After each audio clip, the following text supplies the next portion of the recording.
Our today's topic is peritonitis. What is peritoneum? Peritoneum is the largest serous membrane of the body. Serous membrane क्या होती है? Serous membrane एक ऐसी membrane होती है जो फ्लूइड सिक्रीट करती है, which secrete serous fluid. Serous fluid एक वाटरी लुब्रिकेटिंग फ्लूइड होता है. तो नॉर्मली जो पेरिटोनियम है, दो लेयर्स इसमें प्रेजेंट होती है, पैरेटल लेयर और विसरल लेयर. दोनों लेयर के बीच में जो फ्लूइड प्रेजेंट होगा, जो कैविटी प्रेजेंट होगी, cavity is called as peritoneal cavity and fluid is called as the peritoneal fluid. Normally 50 ml of fluid is secreted per day and it contain water, electrolyte, leukocyte and antibodies. Each layer consists of alveolar connective tissue covered by mesothelium. हर एक जो layer है, either parietal visceral, इसमें mesothelium cell present होते हैं. Mesothelium cell are the epithelial cell that lines the visceral और the parietal peritoneum. Epithelial cells किस type के सेल होते हैं?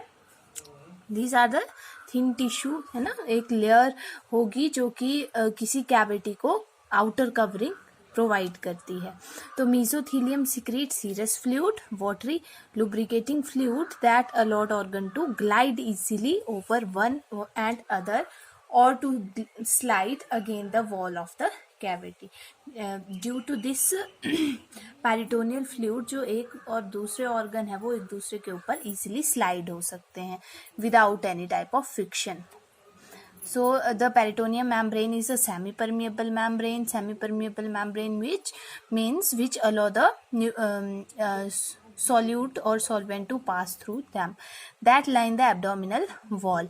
जो abdominal wall के साथ attach होती है, that is parietal peritoneum, और जो organs के साथ attach होगी, that is visceral peritoneum. As shown here, this is parietal peritoneum which is attached to the abdominal wall or which is attached to organ, that is the visceral peritoneum, and the fluid present is called as the peritoneum fluid.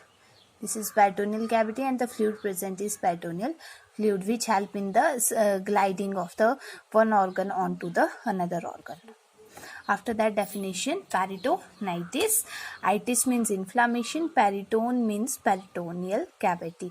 तो it is the inflammation of the peritoneum. Peritoneum क्या है? एक thin layer है tissue की जो that lines the inner wall of the abdomen and cover most of the abdominal organ. जो भी ये सबसे बड़ी cavity है हमारी body में. There are other cavities also such as cranial cavity, thoracic cavity, pelvic cavity, but abdominal cavity is the largest cavity in the body. तो peritoneum cover the abdominal organs. Then the types of peritonitis, primary or secondary. Primary peritonitis, जब infection peritoneal cavity में ही होगा, that is the primary peritonitis. और अगर किसी other organ से पेरिटोनियल कैविटी में स्प्रेड हो रहा है, दैट इज सेकेंडरी पेरिटोनाइटिस. तो if there is infection in the blood और lymph and it causes the infection in the peritoneum, then it is called as primary peritonitis.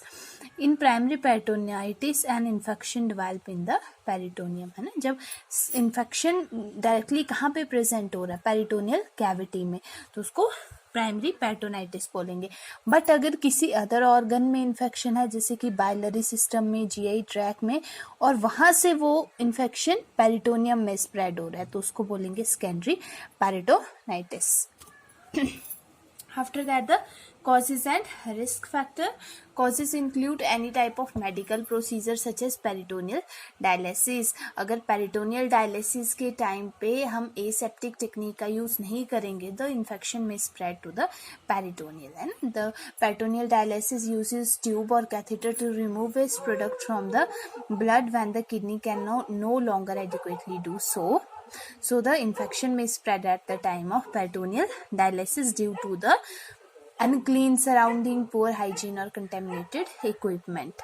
And next है the rupture appendix. अगर appendicitis है person को, ये diverticulitis है, perforated colon है, तो अगर अपेंडिसाइटिस है, अपेंडिसाइटिस रप्चर हो जाए, अपेंडिक्स रप्चर हो जाता है, या कोई अल्सर रप्चर हो गया, तो द रप्चर्ड मटेरियल, जो इन्फेक्टेड मटेरियल होगा, it may go into the peritoneum which may lead to peritonitis. Then pancreatitis is the inflammation of the pancreas. अगर वहाँ से इन्फेक्शन पेरिटोनियम में स्प्रेड होता है तो उस वजह से diverticulitis. Diverticula are the small pouch present in the intestine.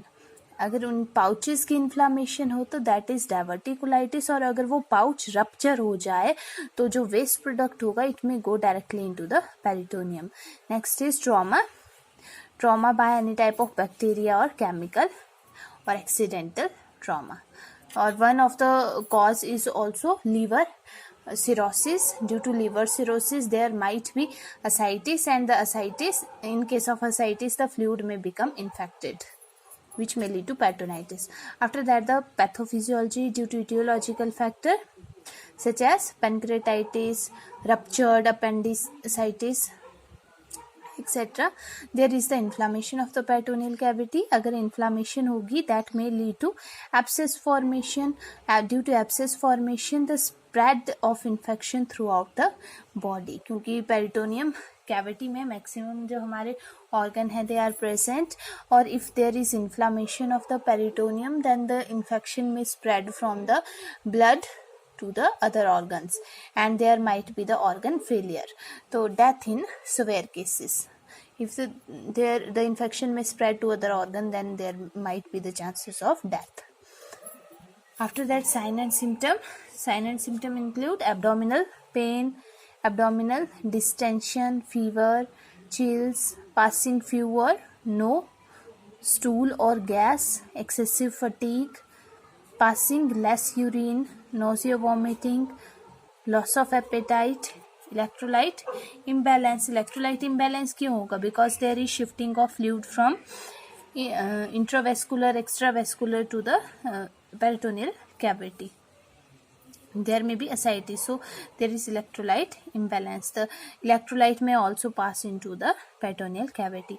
Low blood pressure and shock और low blood pressure are interrelated. shock कौन सा हो सकता है इसमें? septic shock भी हो सकता है और hypovolemic shock भी हो सकता है. If the infection may spread from peritoneal to other organ through blood route then it may lead to septic shock, or hypovolemic shock is due to the shifting of fluid from intravascular extravascular compartment to the peritoneal cavity. जब intravascular spaces या extravascular spaces से fluid peritoneal cavity में जाएगा तो जिस वजह से इन spaces में fluid कम हो जाएगा which may lead to low cardiac output and low blood pressure.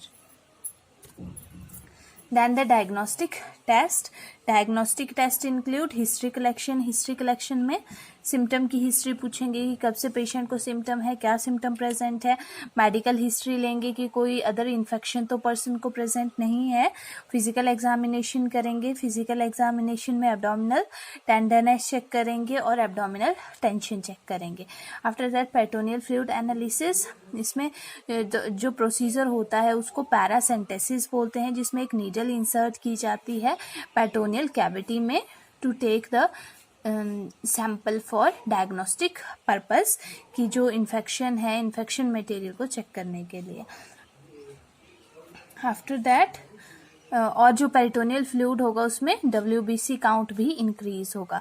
Blood test करेंगे. ब्लड टेस्ट में WBC count is increase and blood culture में be done to check out bacteria cause which bacteria cause in the infection. Imaging study में abdominal X ray करेंगे. अगर कोई whole है या कोई परफोरेशन GI ट्रैक में है it is seen in the x-ray, abdominal x ray.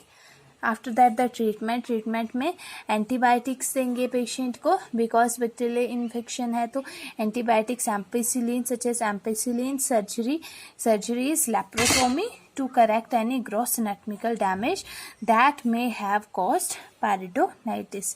तो जो लेप्रोटोमी है एक सर्जिकल प्रोसीजर है जिसमें एब्डोमिनल कैविटी में लार्ज इंसिजन किया जाता है. After that the complication. Bacterial blood stream infection, bacteraemia हो सकता है, बैक्टीरियल इन्फेक्शन इन ब्लड, और द ब्लड इन्फेक्शन हो सकता है which is called as sepsis. Sepsis is a rapidly progressing life threatening condition that can cause shock और other organ failure. Then prevention, how we how peritonitis can be prevented.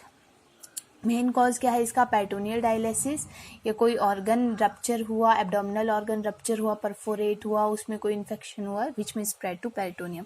तो wash hand including underneath finger nail and between finger before touching the catheter. अगर patient को peritoneal dialysis हो रहा है तो जो catheter है उसको टच करने से पहले हैंड वॉशिंग करनी है, और कैथेटर की सराउंडिंग को भी एंटीसेप्टिक सॉल्यूशन से डेली क्लीन करना है.